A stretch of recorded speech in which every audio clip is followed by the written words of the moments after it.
আমরা দেশের তরে কাজ করি। আমরা কখনোই স্যার নিজেদেরকে ৯টা ৫টার মধ্যে সীমাবদ্ধ রাখি না।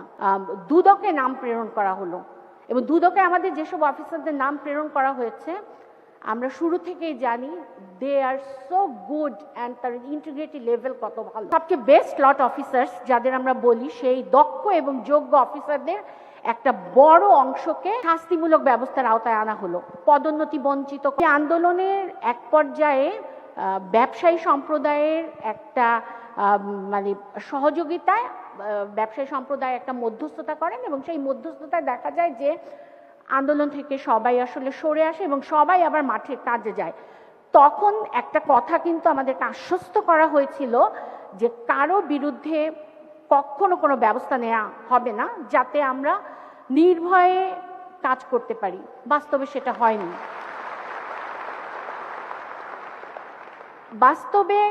হয়নি।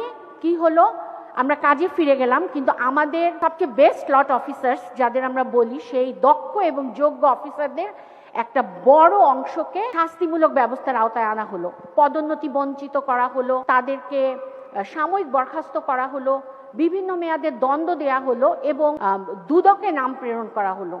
এবং দুদকে আমাদের যেসব অফিসারদের নাম প্রেরণ করা হয়েছে আমরা শুরু থেকেই জানি দে আর সো গুড অ্যান্ড তার ইন্টিগ্রিটি লেভেল কত ভালো। এই ঘটনার পর থেকে সব জায়গাতে একটা ভীতি, আচ্ছা আমি কাজ করব, আমাকে আমার সিনিয়র সাপোর্ট দিবে তো, না আমার বিরুদ্ধে শাস্তিমূলক ব্যবস্থা গ্রহণ করা হবে। এই বিষয়টাতে কিন্তু একটা জাস্ট সম্পূর্ণ একটা থুবড়ে পড়া, রাজস্বের থুবড়ে পড়া অবস্থা সৃষ্টি হয়।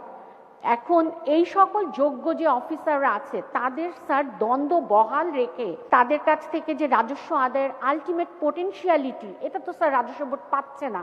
এতে কে বঞ্চিত হয়েছে? সে বঞ্চিত হচ্ছে আমার দেশ। আমরা দেশ রাজস্ব থেকে বঞ্চিত হচ্ছে।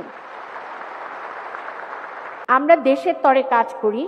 আমরা কখনোই স্যার নিজেদেরকে ৯টা ৫টার মধ্যে সীমাবদ্ধ রাখি না। আমদানি রপ্তানি কার্যক্রম সচল রাখতে আমাদের কাস্টম হাউসগুলো, শুল্ক স্টেশনগুলো অলমোস্ট ২৪ ঘন্টায় কাজ করে। করোনাকালীন সময়ে কিন্তু স্যার আমরা প্রমাণ করেছি যে আমরা মৃত্যুকে ভয় করি না রাজস্ব আদায় করতে। আমরা দেশের তরে আমাদের জীবনকে তুচ্ছ জ্ঞান করি এবং ওই সময় দায়িত্বরত অবস্থায় আমাদের অনেক অফিসার স্যার মারা গিয়েছেন।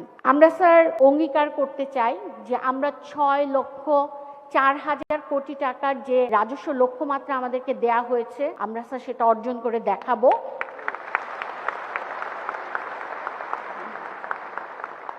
আমরা স্যার অর্জন করবই, কারণ আমরা দৃঢ়ভাবে বিশ্বাস করি এবং আমরা আমাদের মনে এবং মননে সবসময় আমাদের দেশকে রেখেছি। আমরা বিশ্বাস করি স্যার কর দিয়ে গর্ব দেশ, সবার আগে বাংলাদেশ। আপনাকে অশেষ কৃতজ্ঞতা এবং সকলকে ধন্যবাদ।